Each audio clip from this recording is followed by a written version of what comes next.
Hey guys, I just got a bunch of comments on the YouTube video about the Epic Games being down and the Fortnite servers being overpacked.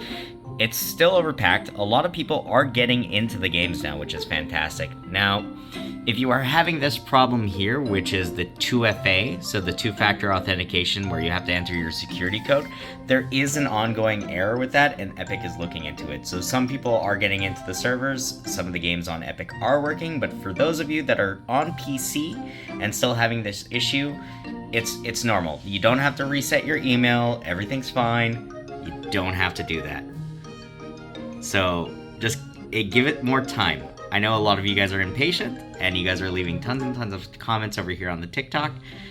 I appreciate it. I'm reading all of them. I'd love to help absolutely everybody. Just be patient. You guys are all gonna get in. I'll catch you guys soon. And if you want to play with us, subscribe on YouTube. We'll get you into our games, okay? Bye for now.